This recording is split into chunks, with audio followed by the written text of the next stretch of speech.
So yes, welcome back to my channel. So guys you can see आज की जो update that is from DRDO RAC में recruitment आई हुई है। एंड अभी 2022 का फाइनल रिजल्ट्स भी नहीं हुआ। Now they have release notification again and यहाँ पे in total you can see 181 vacancies है for the scientist B positions. Okay, तो यहाँ पे कुछ चेंजेस हुए हैं with respect to 2022 advertisement and I will tell you each and every point in detail.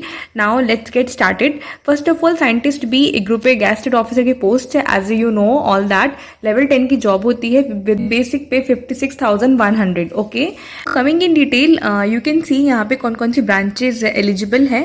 EC, mechanical, computer science, electrical, material science, physics, almost all branches are eligible here.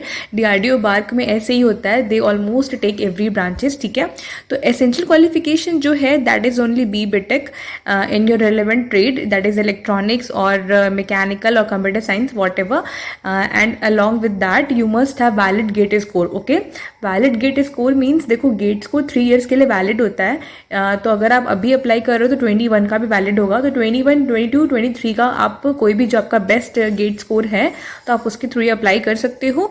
And इसके selection process में कुछ changes आए हैं। I will tell you previously what they have did, they have shortlisted on the basis of GATE score and after that they have conducted written test also. ठीक है, तो यहाँ पे अभी रिटन टेस्ट का प्रोविजन हटा दिया गया है। Just only they are recruiting, they are shortlisting on the basis of GATE score plus interview.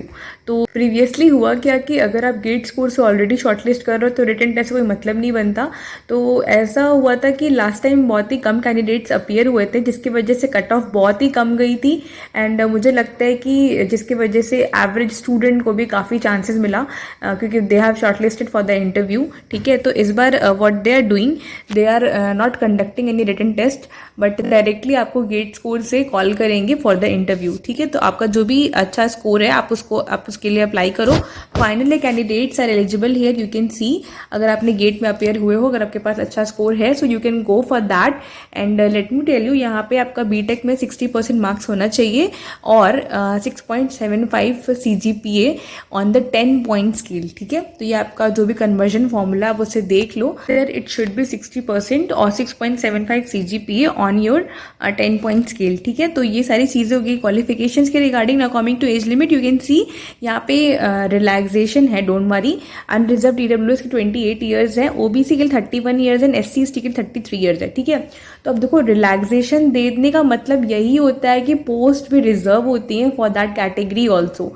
If you are taking age relaxation it means आप सिर्फ और सिर्फ अपनी कैटेगरी के लिए ही एप्लीकेबल हो। ठीक है, अभी जैसे इसरो का रिक्रूटमेंट आया हुआ है ना, तो वहाँ पे रिलैक्सेशन भी नहीं है एंड नाउ वहाँ पे कोई भी पोस्ट भी रिजर्व नहीं है। तो आपके लिए टोटल 90 सीट है for the electronics people. Mechanical की जितनी सीट है आपके लिए वो टोटल सीट है। आप ठीक है, आप उसमें फाइट कर सकते हो। तो ये सारी चीज़ें, ये बेनिफिट होता है। तो ये आप देख सकते हो। बट इससे क्या होता है, जो एज क्रॉस कर रहे होते हैं उनको चांसेस नहीं मिलते। एप्लीकेशन लिंक जैसे ही एक्टिव होगा आपको विदिन 21 डेज अप्लाई कर देना है। ठीक है, application fee is only 100 rupees, you can see, and there is no application fee for SC/ST, PWD and women candidates। ठीक है, और भी जो लोग हैं उनको 100 रुपीज़ पे करना है। देखो सो कमिंग टू जो स्क्रीनिंग प्रोसेस है इनका, लेट मी टेल यू, यहाँ पे आपको गेट स्कोर के थ्रू शॉर्टलिस्ट किया जाएगा in the ratio of 1:10। Like अगर वहाँ पे एक सीट है तो 10 people will be called for the 1 seat. ठीक है, तो उसके बाद आपका इंटरव्यू होगा एंड वेटेज कुछ इस तरीके से है। यू कैन सी जो सिलेक्शन प्रोसेस है ना, it will get very according to like they will give weightage to your GATE score. 80% आपका वेटेज जाएगा गेट स्कोर को, यू कैन सी, एंड जो आपका 20% वेटेज है वो आपको इंटरव्यू को दिया जाएगा। ठीक है, तो ये काफ़ी अच्छा है। इस बार जो भी टॉप गेट स्कोर्स वाले हैं उनको ही मौका मिलेगा। बट रिटन टेस्ट से ये हुआ था कि काफ़ी लोगों को इससे चांसेस मिल गए थे। ठीक है, नाउ अनदर थिंग ये है कि कैटेगरी वाइज जो फाइनल मेरिट लिस्ट बनेगी वो इस तरीके डिवीजन है। Let me tell you, 70% you have to qualify, 70% आपको लाना ही है for unreserved category and 60% for EWS, OBC, SC/ST। ठीक है, तो इस तरीके से उन्होंने क्वालिफाई करने का क्राइटेरिया डिसाइड कर दिया है। तो ये है, अगर आप अपीयर हुए होगे लास्ट टाइम तो आपको अच्छे से आइडिया होगा। अगर नहीं then also prepare well for interview because इनका इंटरव्यू अच्छा खासा होता है। DRDO, बार्क, इसरो ये सारे अपने इंटरव्यू अच्छे तरीके से कनेक्ट कराते हैं। ठीक है, So yeah, this was the all about DRDO RAC, and if you are having any query regarding that, so let me know in my comment section, or you can mail me. Okay, you can also join my Telegram channel, link description में दिया गया है. So yeah, thank you guys, thanks for watching.